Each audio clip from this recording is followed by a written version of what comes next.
ഓർപിക്സും അഭിമാനം ഉപയോഗിക്കുന്നതിനാല് ഇലകളുടെ വളർച്ച വളരെ നല്ലതാണ്. ഞാനും രാസവസ്തുക്കൾ ഉപയോഗിച്ചിട്ടുണ്ട്, പക്ഷേ എല്ലാ ഇലകളും പച്ചയായി കാണുമ്പോൾ ഇത്രയും വളർച്ച ഞാൻ കണ്ടിട്ടില്ല.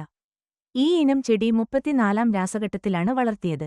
എന്നാൽ അഭിമാൻ, ഓർപിക്സ് ഓർഗാനിക് മരുന്ന് ഉപയോഗിച്ചതുകൊണ്ടാണ് ഇങ്ങനെ വളർന്നത്. തണ്ട് വളരെ ശക്തമായി വളർന്നിരിക്കുന്നു. വിളവെടുപ്പു സമയത്ത് 3 മുതൽ 4 കിലോഗ്രാം വരെ പഴങ്ങൾ ലഭിക്കുമെന്ന് ഞാൻ പ്രതീക്ഷിക്കുന്നു.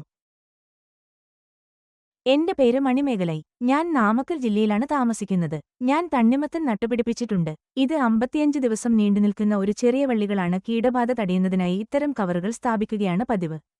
പൂവിട്ടു 7-ാം ദിവസം ഇത് കോവാ ചെയ്യണം, തുടർന്ന് 25-ാം ദിവസം കവർ നീക്കം ചെയ്യണം. അഭിമാൻ ഉപയോഗിക്കുന്നത് വേരുമായി ബന്ധപ്പെട്ട രോഗങ്ങളെ നിയന്ത്രിക്കാനും മണ്ണിനെ പ്രകാശപൂരിതമാക്കുന്ന വേരുകളുടെ വളർച്ചയെ പ്രോത്സാഹിപ്പിക്കാനും സഹായിക്കുന്നു. ഓർപിക്സ് ഉപയോഗിക്കുന്നത് പൂക്കളുടെ രൂപഭംഗി ഉത്തേജിപ്പിക്കുകയും ചെടിയുടെ ഇലകളും തണ്ടുകളും ശക്തമായി നിലനിർത്താൻ സഹായിക്കുകയും ചെയ്യുന്നു.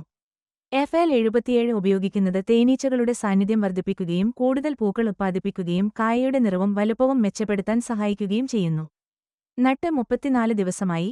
ഇപ്പോൾ 1 കിലോ പഴമുണ്ട്. വിളവെടുപ്പ് സമയത്ത് 3 മുതൽ 4 കിലോ വരെ കൂടുതൽ ലഭിക്കുമെന്ന് ഞാൻ പ്രതീക്ഷിക്കുന്നു. 22 ദിവസത്തിനുള്ളിൽ പൂവ് വിരിയും. 25-ാം ദിവസം അത്തരമൊരു ഫലം പ്രത്യക്ഷപ്പെടും. അതിനുശേഷം 34-ാം ദിവസമാകുമ്പോഴേക്കും കായകൾ 1 കിലോ ഭാരമായി വളരും. അതിനുശേഷം 10 ദിവസത്തിനുള്ളിൽ അത് കൂടുതൽ ഭാരം വർദ്ധിപ്പിക്കാൻ തുടങ്ങും. 55-ാം ദിവസമാകുമ്പോഴേക്കും കായകൾക്ക് 3 മുതൽ 4 കിലോഗ്രാം വരെ ഭാരം വരും.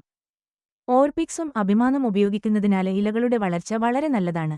ഞാനും രാസവസ്തുക്കൾ ഉപയോഗിച്ചു, പക്ഷേ ഈ തരത്തിലുള്ള വളർച്ച ഇലകൾ ചുരുങ്ങി, ഇലകൾ പച്ചയായി തോന്നിയില്ല. ഈ തരം ചെടി 34-ാം ഘട്ടത്തിൽ നട്ടുപിടിപ്പിച്ച് രാസവസ്തുക്കൾ കൊണ്ടുവന്നു. എന്നാൽ ഈ അഭിമാൻ ഓർപിക്സ് ജൈവമരുന്ന് ഇത്തരത്തിലുള്ള വളർച്ച കൊണ്ടുവന്നു. തണ്ടുകൾ വളരെ ശക്തമായി മാറിയിരിക്കുന്നു. ഫലം വളരെ നന്നായി വന്നു.